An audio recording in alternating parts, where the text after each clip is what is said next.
एक मैप देखें, एक सिंपल सा मैप, सिंपल सा नक्शा। एक तरफ दरिया नील है इजिप्ट में, दूसरी तरफ दरिया फुरात इराक में, और इन दोनों के दरमियान पूरा middle east, Saudi Arabia, Jordan, लबनान, सीरिया, इराक का हिस्सा, इजिप्ट का हिस्सा, और सबसे ऊपर फलस्तीन। ये मैप एक ख्वाब है, एक आइडियोलॉजी है, एक क्लेम है जिसे कहते हैं ग्रेटर इजराइल। और आज 2026 में पहली बार हिस्ट्री में ये ख्वाब सिर्फ फ्रिंज एक्सट्रीमिस्ट का नहीं रहा।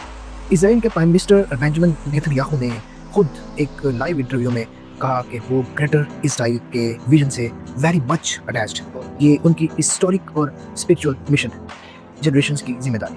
ये बात किसी कॉन्स्पिरेसी थ्योरिस्ट ने नहीं की, किसी अंडरग्राउंड पम्फलेट में नहीं आई, ना ही किसी पम्फलेट में लिखी गई है। इसराइल के प्राइम मिनिस्टर ने लाइव टीवी पर ये अपने मुंह से कहा है कि वो ग्रेटर इसराइल के दाई है। और अब जब ईरान जल रहा है, लेबनान में धमाके हो रहे हैं, गजा तबाह हो चुका है, सीरिया का हिस्सा इसराइल के पास है, तो एक ही सवाल सर उठाता है, क्या ग्रेटर इसराइल हकीकत बन रहा है? क्या ये सिर्फ बयानबाजी है या एक केयरफुली एग्जीक्यूटेड प्लान है? चले समझते हैं, पूरी पिक्चर देखें। पहले समझो ग्रेटर इसराइल है क्या। इसका मतलब है एक एक्सेप्शनिस्ट विजन जिसमें ऑक्युपाइड वेस्ट बैंक, गजा, लेबनान, जॉर्डन, सीरिया के हिस्से, इराक, इजिप्ट और सऊदी अरेबिया तक सब इसराइल का हिस्सा बन जाए। ये विजन ज़्यादातर रिलीजियस ज़ोनिज़म से आता है, जो बाइबलिकल टेक्स्ट में ये प्रॉमिस दिखाता है कि ये सारी ज़मीन प्रॉमिस्ड लैंड है इब्राहिम की औलाद के लिए। बाइबलिकल पैसेजेस में लिखा है बाइबल में कि रॉक ऑफ इजिप्ट से फुरात तक ये लैंड, ये ज़मीन ज्यूज़ को प्रॉमिस की गई है। डिविजनिस्ट ज़ियोनिस्ट और मेज़ेनिक ज़ियोनिस्ट ने 1967 की अरब इजराइल वार को डिवाइन कंफर्मेशन समझा कि ये उनका हक है। लेकिन ये सिर्फ मजहबी टेक्स्ट था, पॉलिटिकल थ्योरी या पॉलिटिकल रियलिटी नहीं थी दहाइयों तक। फिर क्या हुआ? 2022 में बेंजामिन नेतन्याहू की गवर्नमेंट पावर में आई इसराइल में, और इस गवर्नमेंट में फॉर राइट फिगर्स शामिल हुए, बेजलेल, स्मोट्रिच और इतामर बेन-गविर, जिन्होंने पहले फ्रिंज आइडियोलॉजी रिप्रेजेंट की, लेकिन अब ये लोग गवर्नमेंट में है। फाइनेंस मिनिस्टर है एक, नेशनल सिक्योरिटी मिनिस्टर है दूसरा। स्मोट्रिच ने ओपनली कहा कि इसराइल को फ़लस्तीन, Jordan, Lebanon, Egypt, Syria, Iraq और सऊदी अरब तक एक्सपैंड करना चाहिए। The future of Jerusalem is to expand to दिमिश्क, ये उनका कोट है। दुनिया ने सुना है, कंडेम किया, और इसराइल में वो गवर्नमेंट में रही और अभी तक भी है। ये शिफ्ट, यही सबसे डेंजरस चीज़ है। जो आइडियोलॉजी कभी फ्रिंज थी वो अब मेन स्ट्रीम बन गई। प्राइम मिनिस्टर नेतन्याहू ने यूएन में प्रेजेंटेशंस दी हैं, यूएन मैप्स के साथ, जिसमें occupied West Bank, east Jerusalem और गजा सब इसराइल का हिस्सा दिखाए गए। कोई फ़लस्तीन स्टेट नहीं है, कोई टू स्टेट सोल्यूशन नहीं, सिर्फ इसराइल। लिकुड पार्टी का जो फंडिंग चार्टर है 1977 से, वो कहता है कि मेडिटेरेनियन सी और जॉर्डन रिवर के बीच सिर्फ इसराइली सॉवरेनिटी होगी। और नेतन्याहू ने पब्लिकली कहा इसराइल को security control over entire territory west of Jordan river चाहिए। ये फ़लस्तीनी सॉवरेनिटी से क्लैश करता है। क्या करें, उन्होंने कहा है। ये डिफेंसिव बयानबाजी नहीं है, ये एनेक्सेशन का ब्लूप्रिंट है, इल्हाक का ब्लूप्रिंट है। अब ग्राउंड रियलिटी देखें, क्योंकि ये सब सिर्फ बात तक नहीं रही। वेस्ट बैंक में 7 लाख से ज़्यादा इजरायली सेटलर्स रहते हैं, इलीगल सेटलमेंट्स में, इंटरनेशनल लॉ के मुताबिक। ये सेटलमेंट्स दहाइयों से बिल्ड हो रही हैं, हर गवर्नमेंट के दौर में, लेफ्ट हो या राइट। सेटलमेंट्स वहाँ है ताकि ग्रेटर इसराइल इरिवर्सिबल हो जाए। यही सेटलर मूवमेंट की आइडियोलॉजी थी।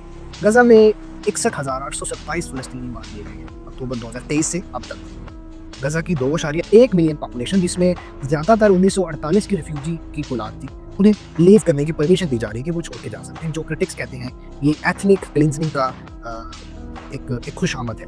इसराइल ने गजा में वापस सेटलमेंट्स कॉन्फ्रेंसेस ऑर्गेनाइज की है। कुछ एक्सट्रीमिस्ट्स ने साउदर्न सीरिया में सेटलमेंट्स की बात की है।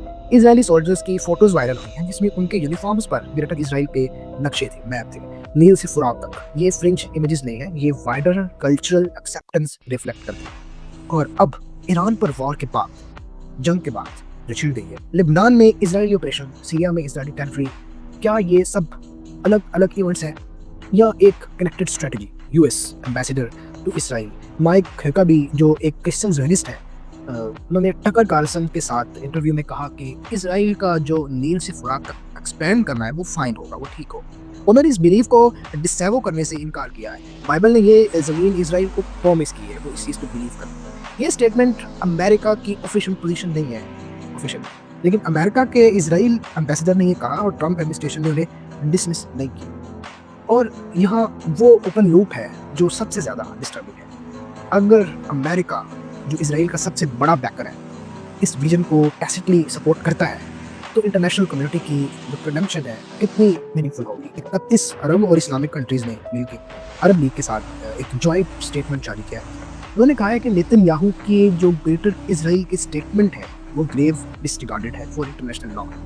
अरब नेशनल सिक्योरिटी के लिए डायरेक्ट थ्रेट है, रीजनल इंटरनेशनल पीस के लिए खतरनाक है ये चीज़। जॉर्डन ने स्पेसिफिकली कहा कि ये डेंजरस और प्रोवोकेटिव एस्केलेशन है, डिलूजनल क्लेम्स है, और इंटरनेशनल कम्युनिटी से रिक्वेस्ट की है कि वो इसराइल को रोके। लेकिन क्या कोई रोका? क्या स्टेटमेंट्स ने कुछ बदला? इमरजेंसी अरब मुस्लिम समिट कन्वीन हुआ कतर में, स्ट्रॉन्ग कंडम्पशन इशू की, लेकिन कोई प्लान नहीं था कि इसराइल को प्रैक्टिकली कैसे रोका जाए। सिर्फ बातों से सिस्टम चलाया जा रहा, मीटिंग्स कोई इफेक्टिव नहीं, वर्ड्स, लफ्ज़ थे, अल्फाज थे, एक्शंस थे। अब पैटर्न इंटरप्ट, क्योंकि एक इम्पॉर्टेंट नुएंस है जो मिस नहीं होना चाहिए। रीजनल एनालिस्ट्स कहते हैं कि नेतन्याहू के ये स्टेटमेंट्स पार्शियली पॉलिटिकल भी हैं, अपनी कोलिशन में अल्ट्रा नेशनलिस्ट फ्रिंज को खुश रखने के लिए। ये बिल्कुल क्लियर नहीं कि वो लिटरली हर चीज़ इंप्लीमेंट करना चाहते हैं या सिर्फ ये बयानबाजी हो सकती है। लेकिन यहाँ एक बात तो क्लियर है, जो आइडियोलॉजी कभी फ्रिंज थी ग्रेटर इसराइल, वो अब इजरायली पॉलिटिकल मेन स्ट्रीम में आ गई है, ऑफिशियल पॉलिसी सर्कल्स में आ गई है, और on the ground actions, settlements, Gaza operations, Syria में प्रेजेंस, ये आइडियोलॉजी की डायरेक्शन में जा रही है। चाहे full greater Israel Nile to फुरात इम्प्लीमेंट हो या ना हो, जो पार्शियल एक्सपेंशन हो रही है वो ऑलरेडी अनप्रेसिडेंटेड है। इंटरनेशनल कोर्ट ऑफ जस्टिस ने 2024 में एडवाइजरी ओपिनियन दिया कि इसराइल की ऑक्यूपेशन ऑफ फ़लस्तीनियन टेरिटरीज अनलॉफुल है और इस चीज़ को ख़त्म करना चाहिए। इसराइल ने रूलिंग डिस्प्यूट किया, अमेरिका ने प्रैक्टिकली इग्नोर किया, कोई कानून हमें नहीं दबा सकता, इंटरनेशनल लॉ है, लेकिन इन्फोर्स करने वाला कोई नहीं। और यही वो मोमेंट है जो हिस्टोरियंस फ्यूचर में स्टडी करेंगे, जब एक आइडियोलॉजी जो दहाइयों तक फ्रिंज थी ऑफिशियल पॉलिसी बन जाए, ऑफिशियल पॉलिसी बन गई, जब इंटरनेशनल लॉ जो प्रोहिबिट करना था वो इग्नोर हो गया, एक रीजन जो ऑलरेडी अनस्टेबल था और ज़्यादा फ्रेजाइल हो गया। तो क्या ग्रेटर इसराइल हकीकत बन रहा है?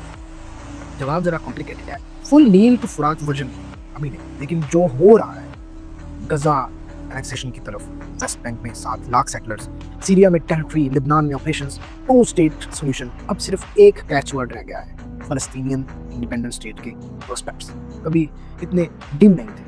और ईरान पर वॉर के बाद जब मिडिल ईस्ट का जो पावर बैलेंस शिफ्ट हो रहा है, इसराइल के पास वो अपॉर्चुनिटी है जो पहले कभी नहीं थी। ये ख्वाब जो दहाइयों तक सिर्फ एक नक्शे पर था, ख्वाब पर था, आज ज़मीन पर उतरने की कोशिश कर रहा है। देखें कि इसराइल इसमें कामयाब कितना होता है। पूरी दुनिया कंडेम करते हुए देख रही है, मगर देखकर कुछ नहीं कर रही। और यही इस पूरी स्टोरी का सबसे बड़ा सच है, और हम सब इस स्टोरी का हिस्सा है। लेट्स सी आगे क्या होता है।